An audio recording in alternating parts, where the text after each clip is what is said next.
The landscape of professional photography is about to hit a breaking point. For years, we believed we had reached the ceiling of what a full-frame sensor could achieve. We thought 61 megapixels was the limit for handheld clarity. We thought autofocus had reached its peak with human and animal tracking. We were wrong. Somewhere in the research and development labs in Tokyo, Sony is preparing to unleash a monster. A camera that doesn't just iterate on the past, but renders it obsolete. If you are a landscape photographer, a high-end commercial shooter, or someone who demands absolute surgical precision in every pixel, the R series has always been your North Star. Welcome to my channel Tech Launch. Subscribe my channel and click on the bell icon for the new tech updates. But the A7R VI set the bar so high that many wondered, where do we go from here? The answer isn't just more pixels. The answer lies in the fusion of artificial intelligence and raw optical power. Imagine standing at the edge of the Grand Canyon at dawn. The light is changing by the millisecond. In your hands, you hold a machine that sees more than the human eye ever could. We aren't just talking about a camera anymore. We are talking about a supercomputer with a lens attached to it. The rumors surrounding the A7R VI suggest a leap so significant that it might force the entire industry to rethink the R designation. The heart of this beast is the rumored 95 to 100 megapixel sensor.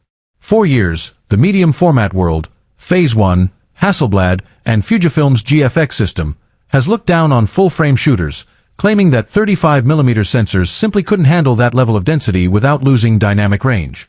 Sony is about to prove them wrong. By utilizing a new stacked BSI sensor architecture, the A7R VI aims to deliver medium format resolution with the speed and agility of a sports camera. But why do you need 100 megapixels? It's not about the size of the print on the wall. It's about the freedom to crop.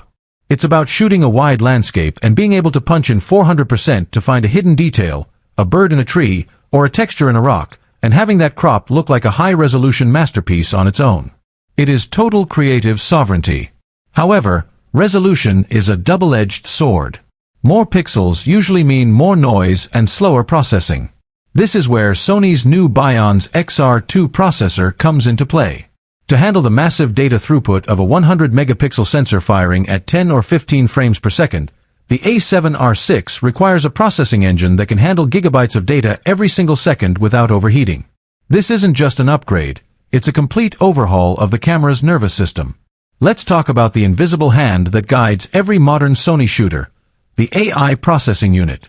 The A7R VI introduced us to a dedicated chip for autofocus, allowing the camera to recognize human poses, insects, and vehicles with uncanny accuracy. The A7R VI takes this a step further. We are looking at predictive intent technology. The camera won't just track where the subject is, it will use deep learning to predict where the subject is going.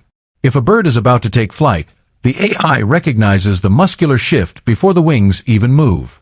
This is the difference between getting a shot and getting the shot. But the A7R VI isn't just for photographers. The line between stills and cinema is blurring. In the USA market, content creators are demanding 8K resolution as a standard for future-proofing.